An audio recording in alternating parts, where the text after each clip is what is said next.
Hello, hello, hello, my darlings. Thank you for joining me on A Slice of Life, A Slice of Life. Well, it's cold in Atlanta right now. It was like 24 degrees, 28 degrees. Ooh, ooh. But that doesn't stop us, baby. No, it's Friday in Atlanta and it's SEC weekend. So, we have a lot of tourists here, a lot of people enjoying all the goodies we have here in Atlanta.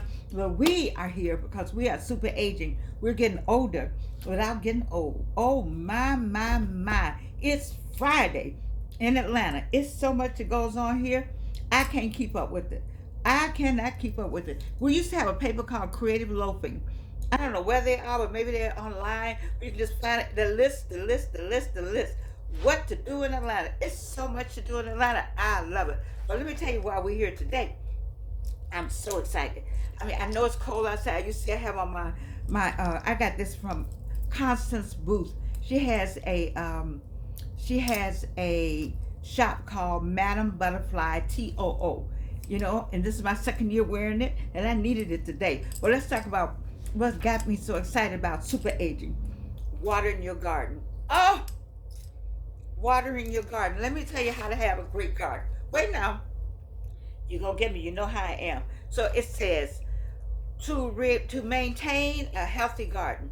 How many of y'all have gardens? You put a garden out now little Gigi had a garden, and that's my bonus great granddaughter, and she had a garden on the patio in the other house, and on the patio she had these long trough kind of things, and she planted cucumbers and tomatoes.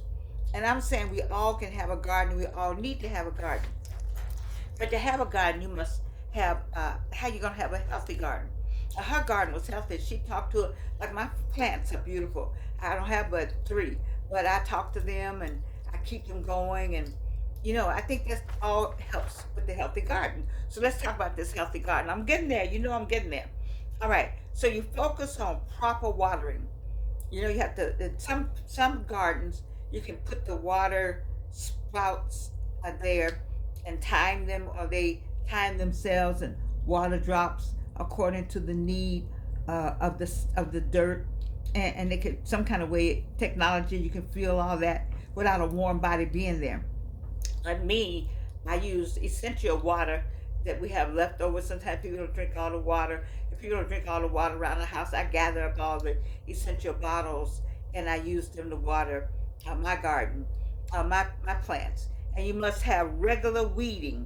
Now in a garden, when I was at my grandmother's as a kid, I used to call her my fat grandmama. Fat grandmama out on Massachusetts in Gary, Indiana, at the 2700 block of Massachusetts. They had a little patch. They had a little garden. So you had to get out there and weed. Back then you just pull the weeds up, but you have to weed. You have to get all those kind of weeding things that maybe choke your garden, your plants. So you don't want them choked. So you got to get the weeds out, and then that's regular weeding. Then you must use mulch to retain moisture and suppress weeds. So you can buy this mulch, or you can make mulch out of whole food. I've seen people make, to get a mulch bag or however that is, and they use all the leftover banana peelings and apple peelings and all that. Turns it all that has ingredients, good nutrients in it. And those good nutrients, you need good nutrients because it'll maintain the moisture and suppress those weeds, because you got to keep those weeds out. And then you got to choose suitable plants for your climate. Now if you're in the north, you're not getting ready to plant some oranges. I mean, maybe some, but mostly you need the oranges are planted in the south. So you got to know where to plant. You got to. It says choosing suitable plants for your climate. So if you're in a climate like Atlanta, we just block a plant.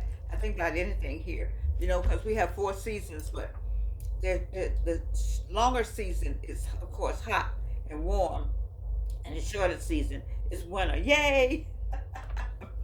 Okay, and you must monitor for pests and diseases. You gotta pay attention to stuff that come in. Before you know it, some kind of pests has come in, and sometimes they have warnings around on the garden shows. Look out for specific pests. You don't want those pests to get. And you have that some plants have specific pests that want to eat the plant. So you have to go and make sure those specific pests are not there, and you have to know according to your plant's need. And then diseases. I don't know really what to look for, but some people who really know horticulture, they know what they say. Oh, something's going on with your plant. You got to know diseases, and then you must prune and harvest. So you got to prune. Those that they're not doing well. Just go ahead and pull them out, and so that the ones that are doing well can flourish. And then you got the harvest. When it's time. I have a friend named Carlos Hunt, and Carlos Hunt says it's harvest time and it's seed time. And I was just so fascinated by this, how to maintain a healthy garden. I was really fascinated by this because I heard someone say today, this is what I heard them say. I heard them say that something about how, who, what kind of water is being brought to you. I was thinking like, wow, let me look up how to maintain a healthy garden and see how I can apply that to how to maintain a healthy life, and how do we help move that healthy life to this super aging. So how to maintain a healthy garden, how to maintain a healthy senior, how to maintain 35 and older, how to maintain 25 and older, how to maintain 55 and older, how to maintain 75 and older. So you focus on proper watering. Who's watering you? What kind of water are you drinking? Hmm. Where are you buying that water? Is it a name brand water? Is it cheap water? Are you just throwing any kind of water on you? What kind of water are you drinking? And is it good for you? Is it promoting you? Is it keeping you healthy? So take a look at the water literally and figuratively. Let's look at regular weeding, using mulch to maintain regular weeding. Okay, let's go to regular weeding. Regular weeding. What do you mean by regular weeding when you're talking about human beings? I'm talking about weeding out those people and those entities that are stopping your growth, weeding them out. You know what they are. You know who they are. You holding on to folk who don't give a flip about you. You holding on to people giving you poor advice. You holding on to people that only want you to get your ideas and things that you're doing and apply it to what they're doing. You holding on to people. You're holding on to people that do not have your interest as number one. Now I don't have a problem with us having our number one interest, but they're not working with you. I know they're supposed to have their number one. You got your number one. You got your number one. I have my number one.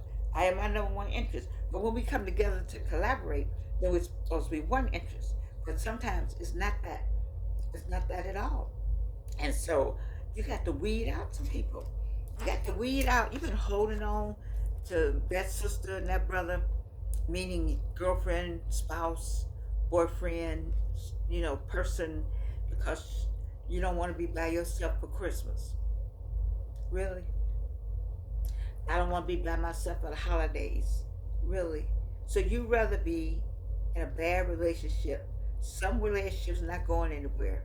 With somebody who don't give, that don't care about you. Maybe what do you call, comes around when it's time for you to hug and kiss on that person. You know, you got to weed these people out. You got people who are hanging on, that not adding anything to the table, just waiting to see what you're gonna come up with next. They're not adding anything to you. They're just hanging on to you. Why are you with them? You got to weed out. So first you got the proper watering. You know, that's taking care of your own self. What kind of water are you pouring in you and on you? On you, in you, and on you. I'm talking about, what do we talk about up here? This controls everything. What's going in here? What's going in here? All right? And then Do you do regular weeding? You know, sometimes you look around and it's just you, and that's okay. Some of y'all need 25 people to feel all right. No, you need 25 people to give you a rah rah. Give yourself a rah rah. If God's let you stay here, you got a rah rah with God. You stay on your place, stay on the plan. And if the weeds are in the way, get the weeds out. Okay. The next one is using mulch to retain moisture and suppress weeds. What kind of mulch do you use? Where's your mulch coming from? Huh? What books are you reading? What activities are you doing? What school are you in? What seminars are you attending? What webinars are you attending? Okay? What are you doing to retain moisture and suppress weeds? See, to retain moisture and suppress weeds, you have to use the right mulch. And the right mulch is the right book, the right seminar, the right advice, all of that, and your health. Are you taking care of yourself? Your mulch needs to be a combination, a collaboration, and a combination of things in order for you to um, retain moisture and suppress those weeds. The next thing is choosing suitable plants for your climate. Choosing suitable plants for your climate. So now, what is it you're trying to do? What is it you know that not trying? What is it you're doing? And is it God's purposeful? Is it God's purpose? Is it His plan? When you're talking about choosing suitable plants for your climate, what are you choosing? What are your choices? Well, who told you to choose that? Where did that choice come from? Did you make it up? Did you hear from the Lord? Then if you did, you got to stay on it regardless of whatever else is going on. It'll look crazy to other people, but that's not other people. That you weed them people out. They have nothing to do with what God told you to do.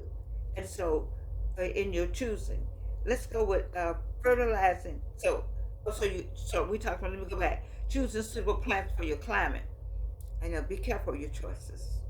The next is fertilizing according to plant needs. Okay, now if you need ABC, then you need to get ABC. Why are you over here with DEF if you need ABC? And why are you trying to get down there and see what XYZ is doing and you haven't taken care of ABC? I'm just asking. I mean, I'm going. This is maintaining a healthy garden, right? Your garden, you, you're the garden I'm talking about. We try to maintain your healthy garden. Monitoring for pests and diseases. Now that sneak up on you. A pest will sneak up on you. A disease will sneak up on you. There are all kind of diseases. Sometimes you get depressed, and a disease will sneak in. Alcohol will sneak in. Um, Overeating will sneak in. Um, Drugs will sneak in. So we have to be really careful about diseases that are sneaking in and take away from your healthy garden, which is you. Keeping your garden healthy, you. Keeping you healthy, it's a full-time job. It's a full-time job along with life's full-time job. You got kids, you got grandkids, you got great-grandchildren, you got retirement, which, as I remind you, retirement only represents the body of work you've done, not your life. But I digress. So we are monitoring for pests and disease. Pests will come in too. Pests will sneak in. Pests will smile. Pests might be smelling good, looking good. Pests might be 6 feet. What's the 3 6? 6 feet, 6 pack, and 6 figures. It could be a pest. You don't know. You see, so be careful of the pests that may sneak in, and not to mention the diseases that come when you least expect. And then regularly pruning and harvesting. See, a slice of life to me is a place to come to regularly prune and harvest. Prune mostly, because I'm here. My job, my job is to talk to you about your life and keeping your life going, so that you can super age, getting older without getting old. That you know you still have life after 65. You still have life after 55. You still have life after 75. Have you seen the beautiful women on TikTok and different places around the world. There's an African woman. I thought I put it on my Facebook page. I did. But the most beautiful, she's like Iris in New York, but Iris is a white woman in New York. This black woman is in Africa, and she wears the same jewelry, just fabulous looking, just gorgeous looking. I just think I just believe I believe in my heart of hearts that do you, if you do it, God has told you what the you is, all you are, who you are. So why don't you do you? And you'd be surprised how much further you get along when you do you. If you just prune every now and then, and when you prune, that's remove those thorns and those patches and those diseases and those pests that are a part of your life. Prune. And last but not least, harvest. You got to harvest. When you harvest, you get to this point. You say, I'm ready. I'm ready, ready, ready, ready, ready. I am ready. And that's what I want you to be. I want you to be ready this weekend. Get ready. Get ready for your healthy garden. Get ready to now show off the garden and say, here I am. All ready. All my pruning is done. And I'm ready to harvest. I'm a brand new me. Ha! I love you. I hope this was good because I love you. And you can't do anything